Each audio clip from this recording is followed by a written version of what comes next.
a Pro Bowler every one of those years. He was an all-pro player for a couple of those years. He is a top 5 wide receiver in football when he is at his peak, and he has been at his peak for the greater half of the last half decade. I mean, it's the culmination of one of the most disappointing, overhyped, underachieving, never were eras of, this generation of pro football. Does Josh benefit from having a top-tier receiver? Yes.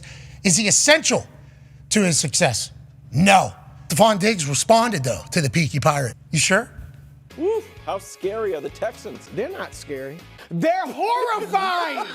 The Houston Texans have been very busy this offseason, especially on the offensive side of the ball. Re-signing Dalton Schultz to a 3-year, $36 million deal, trading for running back Joe Mixon, who was with the Bengals, then giving him a 3-year, $27 million contract extension. And today would be no different, as the Houston Texans just traded for wide receiver Stefon Diggs. Many have been wondering for a while now, how happy was Diggs really in Buffalo? It seemed as if he had something else on his mind this season, so the writing could have already been on the wall for some time now, and the Houston Texans took that opportunity to add to an already pretty good receiving core. Whether you believe that Stefon Diggs is still a top 10 wide receiver or not, the wide receiver room is deep enough to the point where even if Diggs is taking a step back, there will be enough talent on the field. It's going to make it easier for everybody. And with a quarterback like Shroud behind center, we may be looking at the beginning of a special time in history. And on the flip side, let's look at this trade from the Bills' perspective.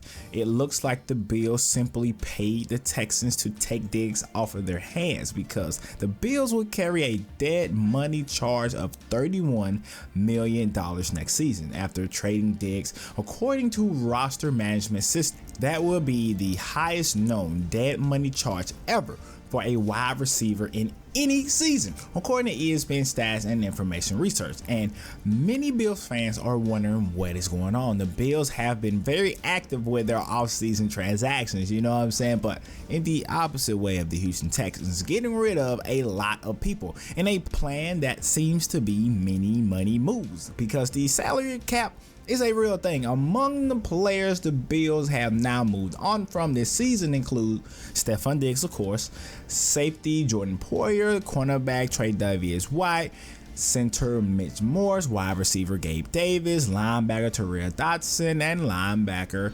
Leonard Floyd. In today's trade, the Bills received the Texans' second-round pick in the 2025 draft, which Houston acquired in a trade with Minnesota. Houston also acquired Buffalo's 6th-round pick in this year's draft and a 5th-rounder in 2025, along with Stefon Diggs, of course. And today, I want to talk to you guys about how this move affects both the Houston Texans and the Buffalo Bills. But before we do that, make sure that you guys like, comment down below your favorite pizza topping, as well as subscribe to this channel. And with that, let's get into this video.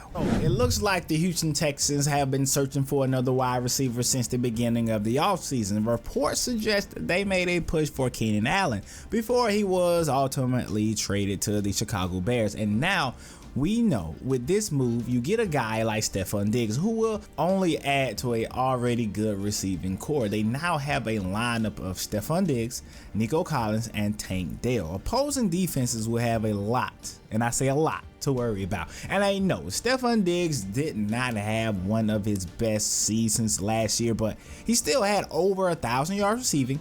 Many point to that key drop he had against the Chiefs in the playoffs this year, and a lot of people believe that is a sign of more to come, because he did not show up in one of the biggest moments, and they automatically dismissed Diggs as a top wide receiver. But in my opinion, I believe a lot of the things that Diggs did this season had a lot to do with the frustration that he had with the team. He did not seem focused at all, and I believe that in this new system with his new team, we will see more of a focused Stefon Diggs, and we will see what he does, especially with all of this talent around him. I do, on the other hand, expect his numbers to decline just a little bit, because of course the ball is going to be passed around. One night he may be open, the next night you may see Tank Dell go off and be open, the next night you might see Nico Collins go off and be open. You just never know know how this is going to shake up. But I do have a question that will have to be answered during the course of the season. How much would Stefon Diggs like sharing the ball with multiple wide receivers in this way? A lot of the times, wide receivers, from what I've seen, if you go through the big long list in line of wide receivers who have been great, I will say somebody in my time like a Marvin Harrison is a exception to what I'm about to say, but many times wide receivers do not like sharing the ball, or should I say they want to get a certain amount of targets, and it takes a special wide receiver to understand that the ball is not going to come their way every single time. And I guess it all depends on if the play is the right play, it will not be a problem. But let's just say for some reason the play turns into an interception and Diggs felt like he was open.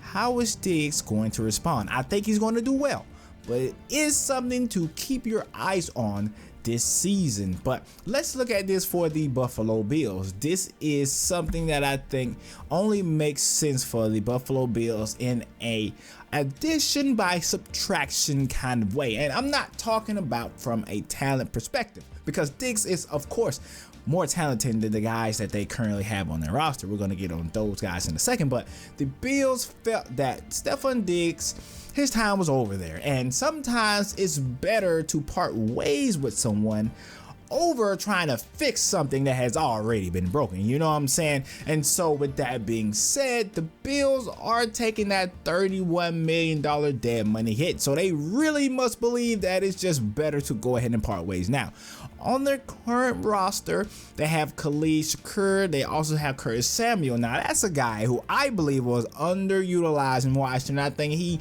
may end up being the best out of the three. And they also have Mac Hollins, a group that combined for only 6 touchdowns last year and around 1,400 yards or so. But with more opportunities, sometimes that comes more production. So we will see how that goes. The Bills may also be looking to add a guy, I would believe so.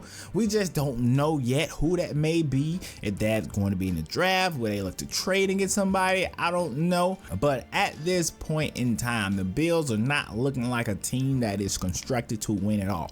They still have Josh Allen. Some people are high on Josh Allen, some people are low on Josh Allen. And I always say it depends on which Josh Allen you're going to get. Will you get the Josh Allen that believes he needs to take over every single game? I call that the Josh Allen hero ball Allen. That's not the best way to put that, but that's what I call him. I call it hero ball Allen, okay? And throughout the season, you can see this sometimes. That's where and when he begins to throw a lot of INTs. We will see if that's the Josh Allen we will get, because he feels as if he does not necessarily have the talent, and so he's going to try to make every single throw count. I don't know if we will get that Josh Allen, or will we get the methodical Josh Allen, the guy that takes his time, the guy that actually looks and reads and sees if that's the right decision to be made? Is that the pass I need to throw? Do I need to throw it out of bounds? Do I need to take a risk here? Do I need to take a risk there?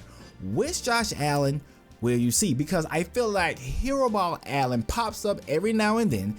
Ever since he had that loss to the Kansas City Chiefs, he feels as if every throw has to be made and every play needs to be some huge play. Sometimes he doesn't do it all the time. I do want to make that clear. But it is something to look out for. But overall, I believe that this is a great pickup for the young and up-and-coming Houston Texans. CJ Shroud will have everything that he needs in order to take another step forward, adding to what looks to be the beginning of a fantastic NFL career. Josh Allen will have to adjust to not having a star wide receiver on the roster. Work with the new guys coming up, and maybe they will progress the way that the team is hoping. But even with that being the case, as of right now, if you're adding up everything the Bills have lost this season, I'm not sure how much winning they're going to be able to do. With a head coach whose job is on the line, even with a roster that isn't as talented as it was last year, if this team isn't at least competitive this season, Sean McDermott can find himself on the hot seat or on no seat at all. The NFL news keeps coming around and around. It's an interesting time to keep up with the NFL because the draft is coming near, but things happen at random sometimes, just like this news. So if you want to be up to date with what is going on and have conversations about what is going on, make sure that you guys like, comment, and also subscribe to this channel. We're on the way to 2K. All right, I will appreciate that. And until next time, I'll see you guys in the next video.